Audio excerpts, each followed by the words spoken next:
Oh, 7 fellow commanders, I hope this video finds you well. I'm Orbital Jeffo, back from a long hiatus, and this is Elite Dangerous.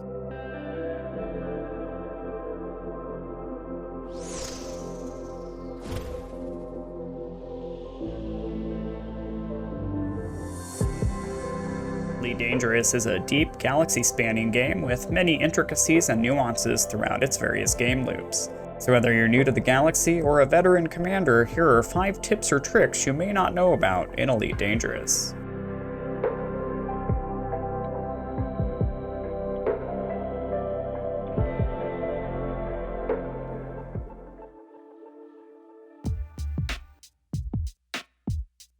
Manual docking can be daunting to new commanders, but it really just takes practice. Don't listen to anyone who gets salty about using a docking computer. There's no shame in automating the process. But if you're like me, eventually you'll want to replace that auto-docking module with something else. By now you're likely familiar with the target indicator on your HUD. It's a solid dot when your target's in front of you and hollow when it's behind. As you pass through the docking entrance, notice how this indicator suddenly changes position. This is because it switched from tracking the station's position to tracking your landing pad's position. You can use this to guide yourself onto the landing pad. Position the dot directly on the bottom of the circle, just about at the point where it's about to switch from solid to hollow. This will indicate you're directly over the pad. Down thrust and guide yourself in by the landing pad hollow until the docking indicator pops up. This will become second nature in no time and makes learning manual docking even easier.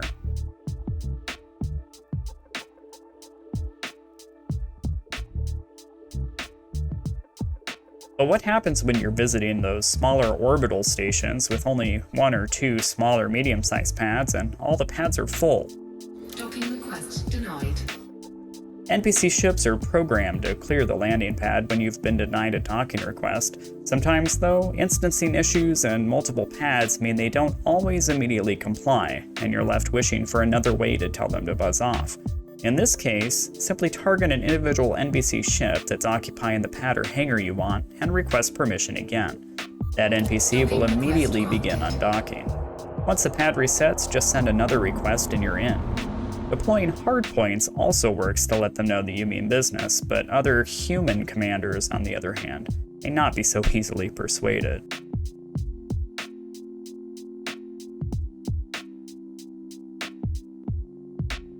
Elite Dangerous uses a ton of key bindings, and it takes time to get them all assigned just right, especially if you're using different types of control equipment. One key that I recommend every commander bind and get used to is the Target Next System and Route key binding. This will allow you to easily switch back to your planned route rather than having to revisit the system or galaxy map after a deviation, say to visit a specific planet or a port. Not only is this useful when you've taken a detour, but it's invaluable when flying in a team.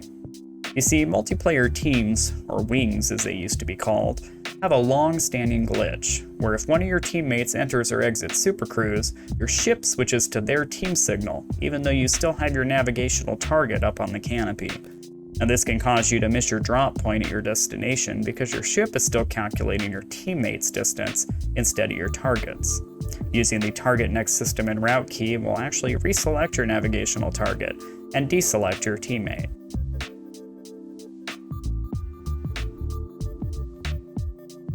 And while we're on the subject of keybinds, let's talk about heatsinks, chaff, and shield cell banks.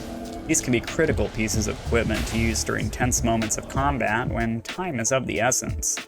And while you can assign these functions to fire groups, there's actually a better, more efficient way of automating these modules.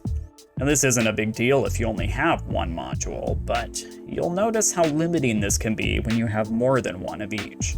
If you assign all of them to a fire button, your ship will just deploy all of them at once.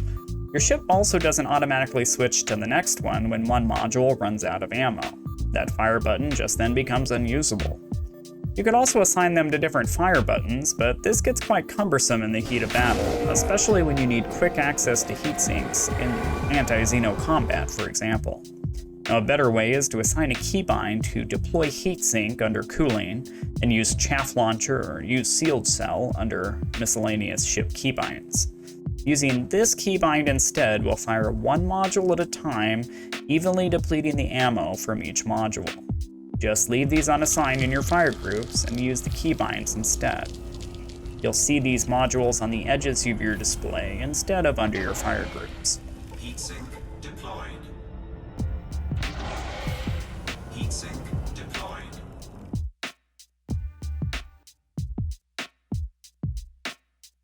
Every module in Elite Dangerous that you install in your ship comes with its own technical specifications and power draw requirements. It's important to have a properly sized power plant to power every module you'll need at any given time. The key word here is any given time. It's just not necessary to have every module powered at all times. You're not going to need your SRV bay or mining pulse wave analyzer during a combat scenario. Now, your ship has a robust way of dealing with power management, but you're going to have to set up your module priorities. Take a few minutes to set each module's priority in your right-hand modules tab, one being the most important module and, 4, 5, or 6 being your least important modules. If your ship's power plant reaches its capacity, Power plant capacity exceeded. most commonly when deploying your hardpoints, it'll begin to shut down the lowest priority or highest numbered module first automatically. Once power is once again available, these modules will be rebooted. Additionally, when performing module repairs with an automated field maintenance unit or AFMU, it'll repair the modules in priority order, so highest priority or lowest numbered first, ensuring you have your most relied upon modules back up and running ASAP.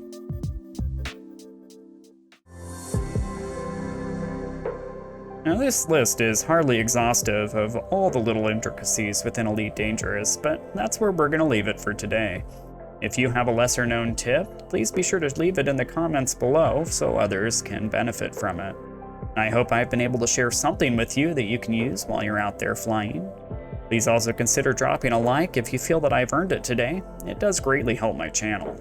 I also stream on Twitch, so feel free to drop by and see me sometime. The link is down in the description. I thank you for watching. Until next time, Commanders, 07, and I'll see you out in the black.